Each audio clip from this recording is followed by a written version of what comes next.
Ahsoka rumors. So this is coming to us from MakingStarWars.net, Jason Ward. He discusses, let's see. Okay, that's good. He discusses the fact that Thrawn's going to have some like stormtroopers. Here, we'll get to it.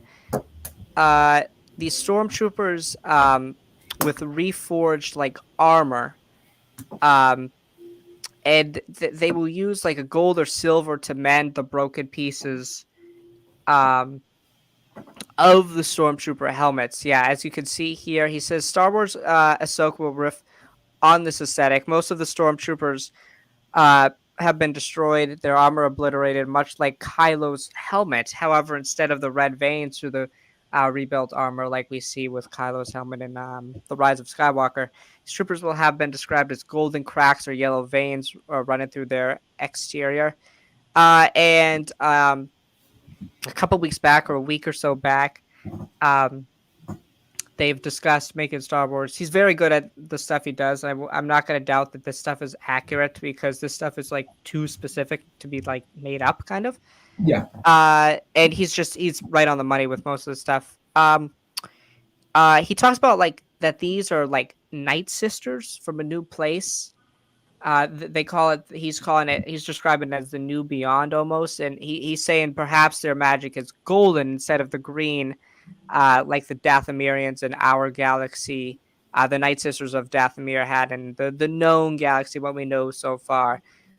So yeah, Ahsoka sounds like very wild, and there's also these two characters that Thrawn has under him, known as Balin and Shin. Balin is going to be like this Jedi from Order 66 that went to this new beyond and joined up with Thrawn, and Shin is going to be this apprentice that is also a Night Sister. So it definitely seems like Thrawn has some serious firepower, and that's really cool. What are your thoughts on this? Because like Ahsoka just sounds wild. It sounds pretty out there and pretty interesting. I want to get your thoughts on this.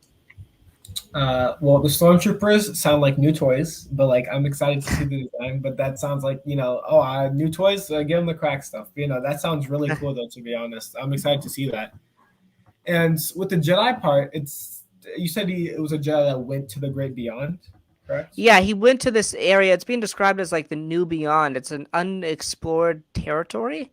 Up until this point, it hasn't been explored anywhere in canon.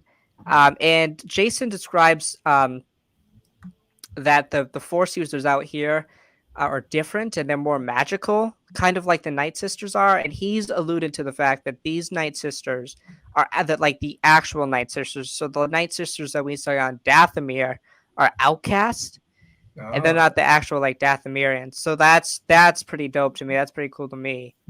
That sounds like a Jorah Sabayoth situation from Fallen Order, how he kind of went to go learn magic from Night Sisters. It sounds like what this Jedi's kind of doing. Yeah, it definitely does sound like that. And my thing with always when they kind of alluded to the fact that they were going to do a whole universe thing with like the Mandalorian universe and kind of have Thrawn as like the Thanos, was like, if you're going to have Luke, Ahsoka, you got to have like a capable Force user. And I thought it would have been Ezra. I thought Thrawn would have turned Ezra, or Ezra would have been darker at this point. But what's being described here is Ezra and Thrawn have split ways for a while now, and that Thrawn and Ezra are separate, but also Ezra, like hasn't been found yet. So Ahsoka is still looking for Ezra. But I will also add, and I know like stormtroopers, haha, they can't hit anything, but Jason also talks about the fact that like these stormtroopers like might be resurrected, like might be almost zombies, that they might have stronger capabilities. He's not 100% sure on that, but he says that Balin and Shin will be hunting down Ahsoka with these stormtroopers, and Sabine will be with Ahsoka, and by the end of the show, Ezra will be with them probably, or even earlier than that. I'm not 100% sure on that. So, I mean, it seems like Thrawn's army is definitely plenty capable, but I want to kind of get your thoughts on this because like I've seen a lot of people like very, very conflicted on these leaks and these ideas of like a new unexplored territory with like a new interpretation of the Force. I think this is something Filoni excels at. Obviously, Mortis, I think, is my favorite Clone Wars arc, some of my favorite Star Wars, and that Yeah. was new and weird at the time. So I kind of want to get your thoughts. Do you like this idea of like a new like interpretation of the Force and like Thrawn using these people as his allies? What do you think about this? The Thrawn allies part, I'm a little mixed about. It just sounds like with like these people hunting Ahsoka, it just sounds like Inquisitors again, but just reskinned Inquisitors. If they should have Okay. just like, I feel what they should have done if they want to go this route, they should have just had Inquisitors tracking Ahsoka, like just like because I think there's some Inquisitors that we don't know the fates of yet in canon.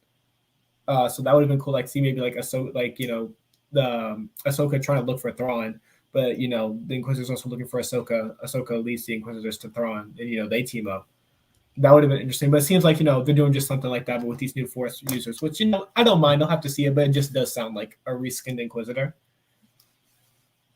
But with the Okay. magic Yeah. stuff, that's interesting. I have to see it first, like of course, but like it sounds kind of also like the Mandalorian stuff first. Like there's this one true thing, and then there's like Mando's cult of like the outcasts and stuff like that. So it sounds Mm-hmm. something that like these are the true magic users, but the Night Sisters we know are green magic. They're like the new outcasts and stuff. So it sounds like similar to what they did with the Mandalorian in that. I'm a little skeptical because like I love Thrawn and I want them to be very careful with what they do. Like I own all the Thrawn books and everything. I have this one signed Okay. by Timothy's on. 3 of them are signed. So I hold Thrawn close to my heart. So I want to be very careful what they do. But like, I trust, Dave Filoni and everything. So I think he'll do great work with it. So I gotta ask you then. So it seems like with this, so they're gonna go the route that Thrawn is a full-on villain. Like he's kind of embraced these dark magic. He's kind of embraced these dark side users. And Thrawn to me has always been, and I've read some of like the new canon stuff with Thrawn. Thrawn to me has always was like a Sherlock Holmes type of character, like very Mm. calculated, very intelligent, very smart, but never really like heinous. Like he never did anything heinous. I wouldn't describe Thrawn as like an anti-hero or anything. I would just describe Thrawn as like very calculated, and sometimes um he was so calculated that like it could seem villainous, right? Mm. And I want to ask, what do you think? Because I think they're going to go this route. What do you think about him just being full on like villain? Are you okay with that or? Um, I will. It depends. Like, if it depends too. I feel like on the situation of the planet. If like the planet maybe like broke Thrawn, it's like because he's been on this planet. Rebels takes place I think 3 years before A New Hope. So that's like Right. he's been on this planet for almost over a decade then because it was Yeah. 5 years after he's been on this planet for a decade. So I guess it's possible that it could have broken Thrawn, but at the same time, Thrawn was also on like he was exiled by his people on a planet for a couple of years too. So I don't know. It's hard. I don't want them to go mustache twirling villain. Maybe he's also too manipulating the people, like how we did too in the Legends books with Sabayoth. He's just like seems like we're partners now. He's just manipulating him the whole time. Right, because he uses Sabayoth to try to kill Luke. And I could Yeah. see something similar. Like I think it's kind of similar. He's kind of using the Night Sisters to kind of kill Ezra and Ahsoka. Mhm. Um so I could definitely see that for sure. And again, I'm not so well versed in like the new canon, the books with Thrawn and stuff like that. So it's obviously good to have this perspective. But like, do you think that like with Thrawn and stuff, do you worry that they'll kind of make it too close to what happens in Heir to the Empire? Because I think Heir to the Empire is a really, really good story, and I don't want this to be like a carbon copy. Mhm. Um, and I think really the most appropriate way to go with this is really in Ahsoka. I would kind of like to see the heroes lose. I would kind of like to see that this magic is too powerful for them. Now, Yeah. I think this would be a good replacement because obviously in the expanded lore they use the Yuzon Vaughn. And they couldn't do that. The Yuzon Vaughn would be like that would be ridiculous to Yeah. have For that sure. before the sequel trilogy era. Because we know these shows are going to tie into the sequel trilogy era. However you feel about the sequels, like they're going to tie into that. So I want to get your thoughts on this, but I really think because we, to me, haven't had that big like Luke moment yet. I know a lot of people will say like his moment in TLJ is great. Sure, you can think that. I don't think it's great, but we haven't seen like a Mhm. great prime Luke moment. And I think what would be really good is if like Ahsoka and Ezra lose badly to these magic users, like they can't combat it. But then you bring in Luke, and Luke is able to save the day. And later Mandalorian universe projects, do you think that would be something that would be really good, especially for Luke? They obviously care about the character of Luke because they've used him twice so far. So, Yeah. what do you think about that idea? I think that could be interesting. I don't want them to use Luke too much because I do want like like to them to start with like with Ahsoka and everything. I think they'll get desperate. Like I want them to get like kind of desperate, and for them to get Luke. But like everything that like we've kind of been naming so far, it sounds like a very interesting plot to a Thrawn and Ezra show and not an Ahsoka show. Because I feel like right now everything that we're hearing is like Thrawn's this plan on this like he's doing this. This sounds really interesting. I would love to do this with like more like Thrawn focus and Ezra focus, how we see them, because there's a 10-year gap. They're gone. I think over a 10-year gap a little bit. So it's like it just sounds like too like that we're going into like more like a Thrawn and Ezra show than like an Ahsoka show. It seems like too it's like a little packed. And putting Luke into the show I think would be a little too packed with everything that's going on, new magic. Apparently Barriss is still supposed to be in the show. She's still rumored to be in the show. Yeah, I could definitely see that as a possibility for sure. Yeah, Ghost Crew. yeah, it does feel like a lot, like you're saying. I'm not even saying like Luke could be in this. I'm just saying like later down the line, because Thrawn I still think will be like the main villain of this whole thing. Like you'll have like Boba Fett, like you have Mandalorian, like you have Mando, you have all those characters sort of joining in the fray for like one big battle before like the stuff we see in the sequel trilogy era happens. Um, so yeah, I mean, I think overall, it's we obviously have to see how it plays out on screen. Uh, and I do agree with you. Like, there feels like there's a lot of stuff in the show because you also have to have like an arc for Ahsoka, really, and also like general audiences really don't know much about Ahsoka because general audiences don't typically watch animated stuff. So I'm really curious to see Yeah. how they play that out because you got to kind of explain her story and her connection to the Skywalkers is going to be big in this. We know Hayden's going to return, so there's a lot to do, and I agree. But I think Thrawn being like the overarching villain and all this stuff sounds very interesting and sounds very heir to the Empire esque, but not like a carbon copy of it. So yeah. Yeah. And also, too, I do feel too, instead of Luke, I do think who would be more interesting to see is Leia, because we see in The Last Jedi that she commands fleets. Thrawn's thing is him commanding fleets. So it would be nice to see, like, I feel like Leia too would also make a lot more sense. Like, I would love to see Luke, like, like maybe like the final act, like, final thing, then defeating Thrawn.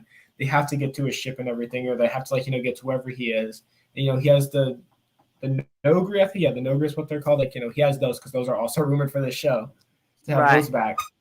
And like, Luke, helps them. There's like, you have Mando, Ahsoka, Luke, Ghost Crew, everybody, and they go like, team up against them, like, that's your Avengers Endgame moment, Right. That way, that would be really good. I feel if they want to go that route, which it sounds like, they are.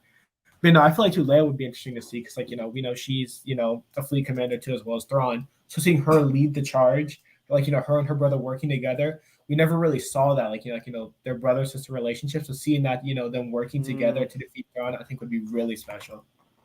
That sounds dope. And then obviously probably Han too, right? That would be cool to see as well.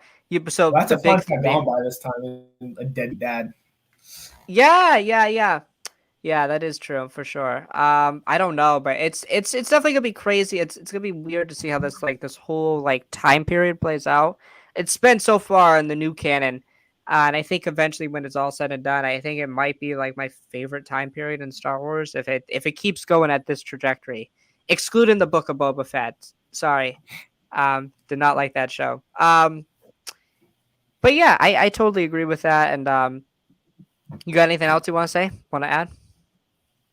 No, not necessarily excited. I just hope they're careful with Thrawn. I hope Thrawn real close. I hope that he's not just mustache twirling villain, because heir to the Empire, I guess you could say he's like, a cooler character, but like the new Thrawn is just written so much better. It's like Timothy Zahn, I feel like actually has like he got more control with what he has now. And he's just turned on to such a great character with like just like great motivations. He's not just, I'm doing all this, like, mustache twirling villain. Like you said, he's like a Sherlock Holmes type figure. Right.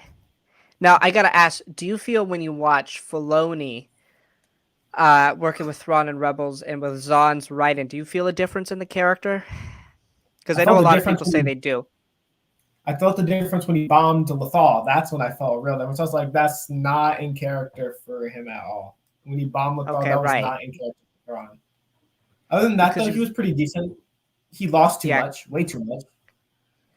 that is very true. That is very true. I do agree with that. But I also heard a good idea that like the first thing that I think probably set Thrawn off, I guess you could say, or maybe you could make the argument made him more villainous, is like the idea that Thrawn lost to the Bendu. And that kind of changed his whole trajectory and made him, I guess, more impulsive, I guess you could say. Um, So yeah, that I could see that. I guess. yeah, I feel I'm like not also sure. like Yeah, they didn't put an emphasis on that. If that is the case, they didn't put an emphasis on that enough that it was the Bendu. Like if they wanted that, they should have put more of an emphasis on like, oh my gosh, that was like a big thing for Thrawn. He lost it. He kind of just made an angry face and the camera cut away. yeah, right. Or he was just tired of like the Empire's like because Constantine like screws him over, right? Like he moves the ship out of position, they escape. Yeah. He's I guess he could be tired of the Empire's incompetency, and that makes him more ruthless. I guess you could say. But I'm not sure. I do agree with you though. Like there's like because Thrawn, like in the new canon, I remember reading some of those books, and like he's like very sympathetic to his crew. Like he has connections to his Yeah. crew. He's not like ruthless, gun ho, that sort of thing. So I do agree with you there. But you know, Filoni, he does this a lot where he'll take characters from books. I mean, he did with Cobb Vanth. He did it with, he changed up Kanan's story, Kanan's Order 66 story. So, like, he's done that. And I understand people have problems with that. But, I mean, if it works for the story, I guess it works for the story. That's my sort of thing on it. But I get it for people who have personal attachments to those characters. So, In the book Traitor too, it's like what you said, how he's tied to the Empire. He does talk to Palpatine in that book, how he feels he's surrounded by a bunch of incompetent people that aren't a part of his personal crew. right. Yeah. Yeah. Yeah. For sure. For sure.